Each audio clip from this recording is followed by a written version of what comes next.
Now on River Region Evening Edition. Another round of heavy rain is approaching the river region. We'll find out what to expect.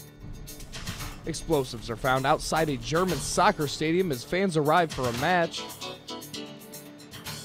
And nearly half the states now join Illinois trying to block the arrival of Syrian refugees.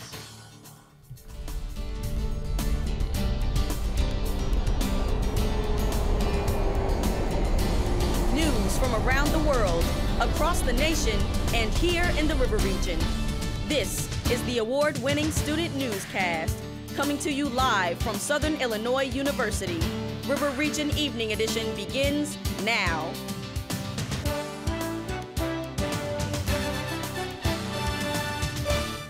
Part of the River Region is under a flash flood watch tonight. Good evening, I'm Zach Barrett. And I'm Cody Essian. Sydney Kessler is here with the latest on another large area of rain heading this way. All southern Illinois, southeastern Missouri, and western Kentucky, west of Highway 45, is currently under a flash flood watch until noon tomorrow. A flash flood watch means that conditions may develop that could lead to flash flooding. As you can see right here, we are expecting these storms to move up into our area, and we're expecting 1 to 3 inches of rain to come within the night. The total rainfall will be between 3 and 6 inches. Beware of low-lying and poor drainage areas. And remember to never drive through standing water. I'll have more on this in a few moments in my full forecast. Back to you. A German soccer stadium was evacuated after authorities learned that someone wanted to set off an explosive device in the facility. German police officials told reporters they had concrete evidence of the threats. The tip from federal authorities forced the cancellation of the match between the Netherlands and Germany about an hour and a half before the game time. German Chancellor Angela Merkel and at least 3 other top government officials have been expected to attend the game. The incident comes 4 days after 3 suicide bombers blew themselves up outside a stadium in Paris during a soccer match between France and Germany. Attacks in the French capital Friday night killed at least 129 people and wounded hundreds more. More U.S. governors are saying they don't want Syrian refugees in their state. At least 28 governors are now on record opposing the Obama administration's plan to accept 10,000 Syrians in the U.S. next year. The refugees are fleeing the violence of the Assad regime. Opposition developed because at least one Paris attacker slipped into Europe posing as a Syrian refugee.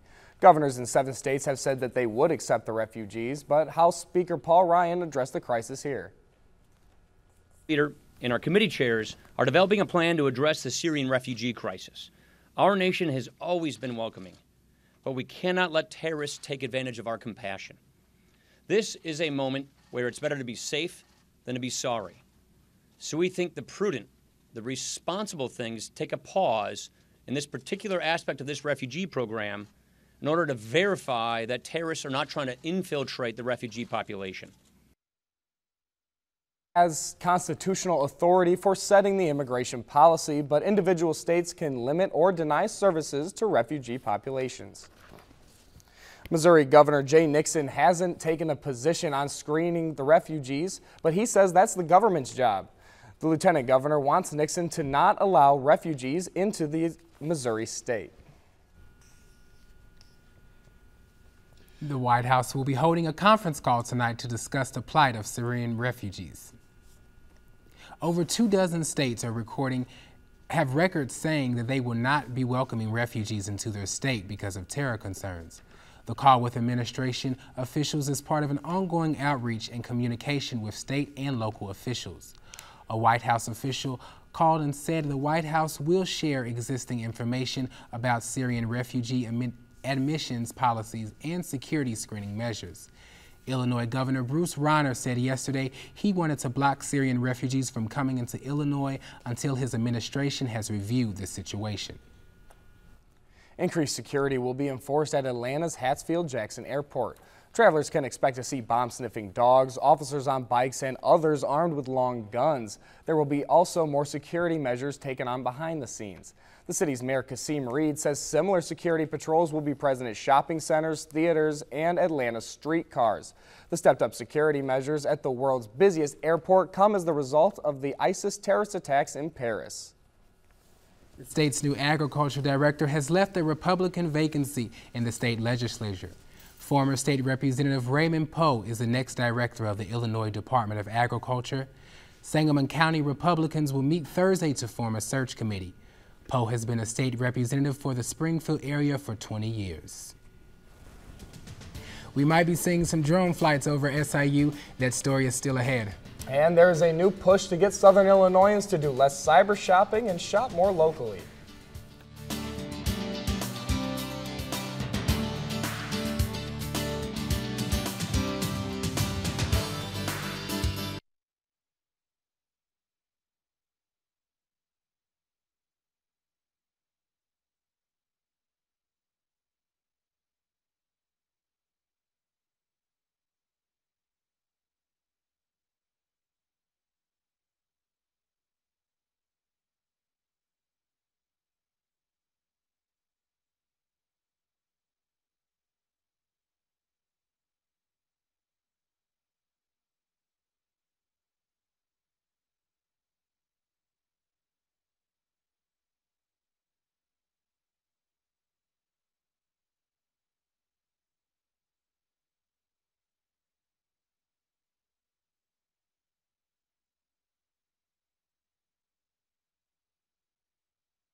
Shopping locally may not seem like a big deal when you have so many large establishments available to you. That's very true, but in small Southern Illinois towns, that may seem more difficult. Evening Edition reporter Brittany Hardaway joins us with a look at how local shopping affects our economy.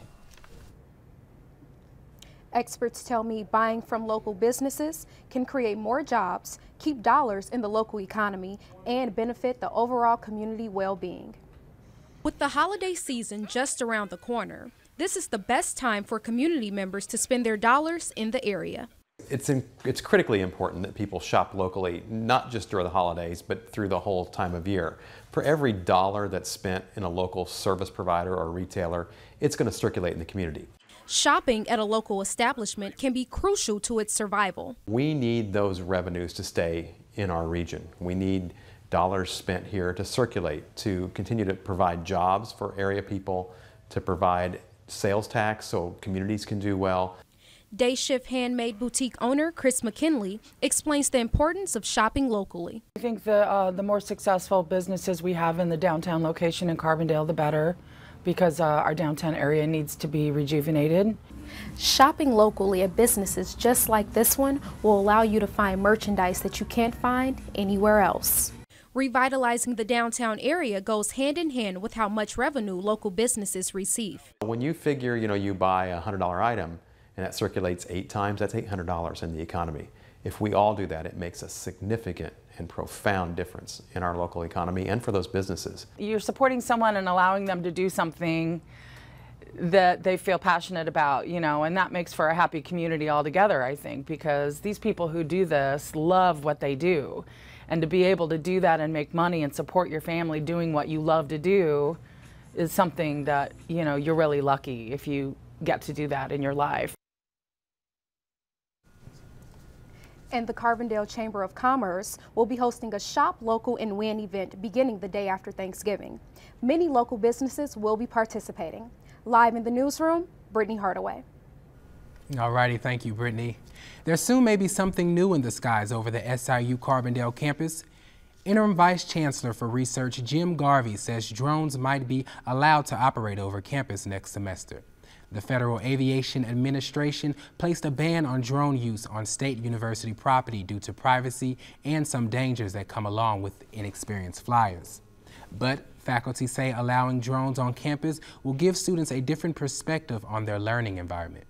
SIU's legal team has been forming an FAA application to permit drone operations since the beginning of the school year. The two leading candidates for the Democratic nomination spokesmen are having a heated exchange of words over the funding of their health care. Hillary Clinton's campaign spokesman Brian Fallon said in a statement that Bernie Sanders' health care plan would require middle-class workers to pay higher taxes. Sanders' campaign spokesman Michael Briggs says their Medicare for All plan would have saved the taxpayers money in the end because it eliminates wasteful spending. He says Clinton supports a system that props up private insurance companies and pharmaceutical companies, which have given money to her campaign. 4 St. Louis taxi drivers are suing Uber and are requesting class action status. According to the St. Louis Post-Dispatch, the drivers are suing because they claim Uber has caused them a 40% drop in business since the ride service began operating, which is a violation of local regulations. The suit says the plaintiffs' individual damage are less than $75,000 each. The damages sought in a class action lawsuit would be less than $5 million. A spokeswoman for Uber says she hasn't seen the suit and declined further comments. Police in southwestern Illinois are investigating an 84-year-old man's death as a homicide. Howard Brown died early Sunday after a gas tank exploded in his home. Investigators suspect Brown was targeted by someone trying to collect a drug debt from a tenant that lived at his home. Brown's garage was set on fire several weeks earlier with a threatening note addressed to his roommate taped to his car. Developers of a proposed $2 billion transmission line say they are returning their attention to Missouri after Illinois regulators approved the multi-state project. Clean Line Energy will try again to persuade Missouri regulators to approve the 780-mile Grain Belt Express line that would carry wind-generated electricity from Kansas through Missouri and then Indiana through Illinois. In July, Missouri denied Clean Line Energy's proposal to start the project. The commission said developers didn't provide evidence that the project would benefit Missouri. Mark Lawler with the Grain Belt Project said officials haven't decided whether to file a new case or pursue the project through the federal government regulations.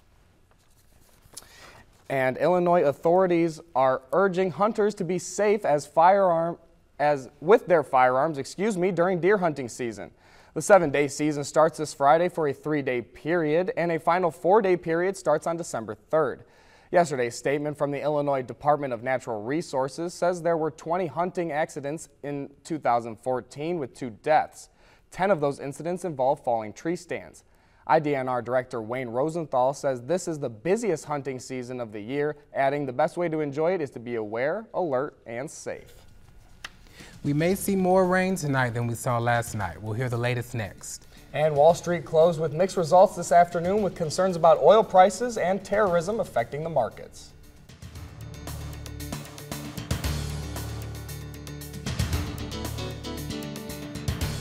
We're going to have the cooler temperatures. We're actually going to be hitting the 40s and we're going to be hitting below freezing both nights, Saturday and Sunday, 23 and 27. I know that's not what you guys wanted to hear. No one wants to hear that we're going to be dipping into below freezing, but Saturday and Sunday it's finally going to happen.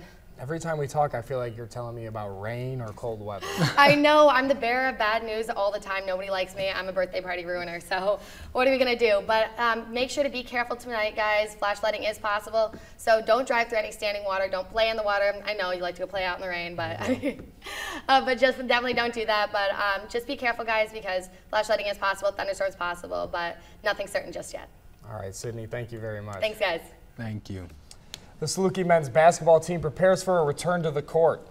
And volleyball gains another Missouri Valley Conference honor. Here's Danny Valle with sports.